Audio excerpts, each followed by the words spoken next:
Assalamualaikum warahmatullahi wabarakatuh. Perkenalkan, nama saya Monika Aresta, NIM 19 12 540. Saya mahasiswa perawat dari Stikes Mercu Bakti Jaya Padang. Baiklah, di sini saya akan menjelaskan materi HIV dari Bapak Wawan Wahyudi dengan mata kuliah keperawatan HIV. Baiklah, saya akan menjelaskan materi pertama, yaitu pemeriksaan fisik dan diagnostik pasien HIV dan AIDS. Yaitu sistematik pemeriksaan fisik berupa inspeksi, palpasi, perkusi, dan alkustrasi.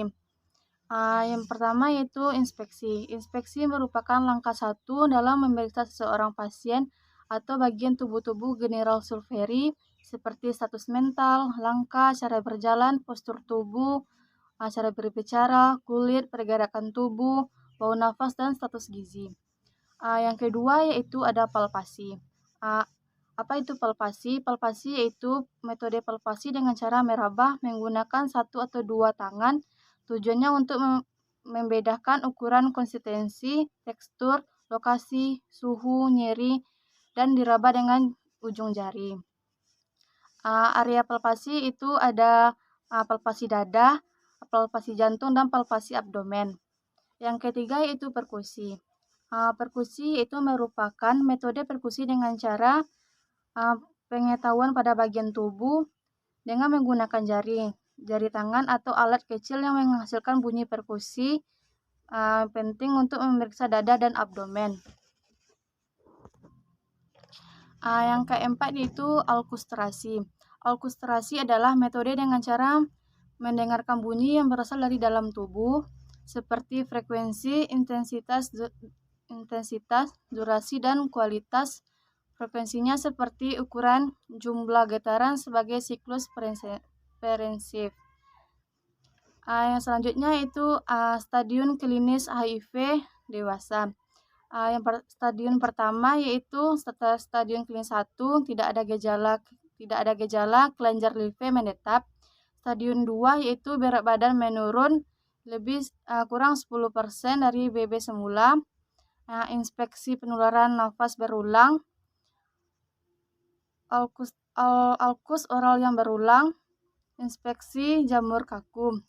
Stadium ketiga yaitu berat badan menurun kurang lebih dari 10% dari berat badan semula.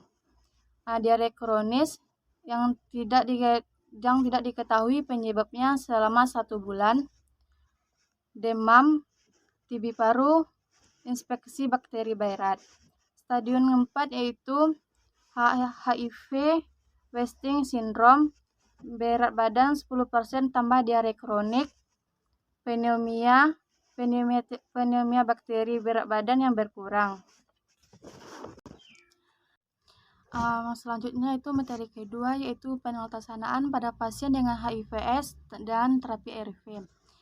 Indikasi memulai ARV yaitu terapi ARV harus diberikan kepada semua pasien ODA tanpa melihat stadium klinis dan nilai SED4, termasuk anak lebih 1 tahun sampai 10 tahun, remaja, ibu normal, dan dewasa. Tujuan terapi ARV ini yaitu menurunkan jumlah virus dalam darah sampai tidak terindikasi dan mempertahankannya, memperbaiki kualitas hidup, mencegah infeksi ospiralistik, mencegah degenerasi penyakit, mengurangi transmisi kepada yang lain. Selanjutnya itu ada kegagalan terapi, yaitu bila dipakai kriteria klinis atau kriteria CD4 saja, telah ada bakteri yang resisten sebelumnya, dan menetap kemungkinan penggunaan komponen NSAID dan sejumlah alternatif karena ada resultasi silang dalam satu gangguan obat. Yaitu selanjutnya yaitu materi baiklah, selanjutnya yaitu materi ketiga, yaitu asuhan keperawatan pada kalian dengan penyalahgunaan nafsa. Yang pertama itu ada jenis-jenis narkoba, yaitu seperti ganja, ekstasi, sabu, heroin, morfin, dan kokain. Yang pertama itu ada narkotika, adalah zat atau obat dari temuan bukan tanaman, sintesis dan semi-sintesis yang dapat menyebabkan penurunan dan perubahan kesadaran, hilangnya rasa, mengurangi rasa nyeri, dan dapat menimbulkan gejala. Yang kedua itu ada ganja. Ganja itu daun ganja dihisap seperti rokok. Efek klinis dari ganja itu curiga berlebihan, banyak bicara, tertawa, gangguan pada persepsi, tempat, jarak, dan waktu, peradangan pada mata merah, dan mulut kering, tekanan darah meningkat. Efek sosial dari ganja yaitu mudah marah, pemalas, suka berkelahi, kantuk, kurangnya rasa malu, rasa curiga, dan ketakutan bersifat membunuh, mempengaruhi kerja otak. Yang ketiga yaitu heroin. Heroin adalah berbentuk sabuk seperti pasif. Efek klinisnya itu sakau ditandai dengan gemetar, nyeri di sekitar tulang, gelisah, cemas, kurus, mata cekung, dan bau. Efek sosialnya yaitu kasar dan kriminal berpotensi terkena HIV atau AIDS, pengidap gelap, dan bender. Yang keempat itu ada kokain. Kokain itu serbuk putih dikonsumsi melalui disuntik dengan hidung. Efek klinisnya itu mempercepat denyut jantung, overdosis, gejala putus obat. Efek sosialnya itu sakau, paranoid, dan curiga tinggi dengan seksual. Yang kelima itu psikotropika, itu adalah zat atau obat baik aluminium maupun sintesis belum narkotika yang beraksi psikoaktif melalui pengurangan psikoaktif pada susunan saraf pusat yang menyebabkan perubahan khas pada aktivitas mental dan perilaku. Yang keenam itu ada sabuk dan ekstasi. Berbentuk kristal, cairan, cair, padat, serbuk. Efek mempengaruhi susunan saraf pusat, gerakan otot tak terkendali, bola mata, cepat mual, emosi lebih, menghilangkan rasa lelah, kantuk, dan lapar, banyak bicara, merasa kuat, mempercepat pernafasan. Yang selanjutnya itu yang ketujuh, bahan adaptif. Zat adaptif adalah bahan yang penggunanya dapat menimbulkan Yang ketujuh itu bahan adaptif. Zat adaptif amisme bahan yang penggunanya dapat menimbulkan ketergantungan psikis akibat atau efeknya menimbulkan alkoholisme, stimulasi, sehingga kehilangan kendali, kesadaran, dan depresi. Yang kedelapan itu alkohol. Alkohol itu bentuknya cair, dapat mengakibatkan kerusakan fungsi hati, mengganggu keseimbangan elektrolit dalam tubuh, mengurangi produksi sperma. Yang selanjutnya itu asuhan keperawatan adiksi nafza, yaitu pengkajian. Yang pertama itu ada riwayat penggunaan nafza, apa jenis zat yang digunakan, kapan terakhir menggunakan zat, bagaimana cara menggunakan zat, berapa banyak zat yang bisa digunakan per hari, apa gejala yang dirasakan, apa penyebab menggunakan zat, apakah pernah mengurangi atau berhenti karena apa, berapa kali merasakan, apa yang telah dilakukan untuk berhenti, apa yang menyebabkan. Yang selanjutnya itu asuhan keperawatan adiksi nafza. Yang pertama itu ada pengkajian, yang kedua itu ada riwayat pengobatan, yang ketiga itu ada diagnosis keperawatan.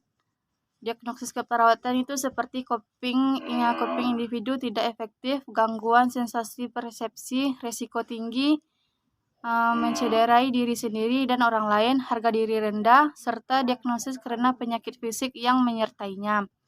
Yang keempat itu ada tujuan dan tindakan pada pasien.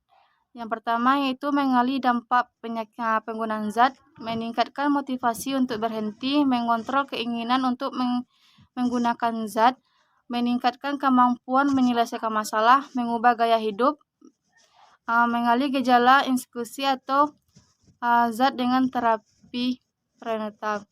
Yang kelima itu ada tindakan keperawatan pada pasien. Yang pertama ada itu diskusi. Diskusi yaitu ada dampak penggunaan zat, cara menyelesaikan masalah yang sehat, gaya hidup sehat. Yang kedua itu latih pasien. Yang pertama itu ada mengontrol keinginan menggunakan zat, mengali situasi yang bersifat tinggi, kondisi emosi negatif dan misalnya keras atau kesal. Yang ketiga itu mengevaluasi pasien, yaitu menyebabkan dampak penggunaan zat, mengenai cara-cara, mempelajari keinginan untuk menggunakan zat, menyelesaikan masalah yang sehat, menetapkan gaya hidup yang sehat, berhenti menggunakan zat. Materi yang keempat yaitu asuhan keperawatan pada pasien COVID-19 dengan HIV atau AIDS. Yang pertama itu ada saran untuk ODA.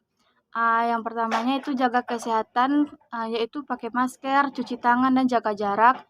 Yang kedua itu selalu ikuti berita, fakta yang berbasis bukti. Yang ketiga itu sedia ARV 3 bulan dan obat-obat yang lain. Yang keempat itu telekomunikasi, itu ada via WA, Zoom, dan telepon.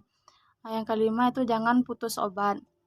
Yang kedua itu ada pengobatan. Pengobatan yang pertama itu pengobatan spesifik, itu demam, batuk, dan sesak. Yang kedua itu oksigen, ICU atau ventilator. Yang ketiga itu heparin, obat anti pembekuan darah.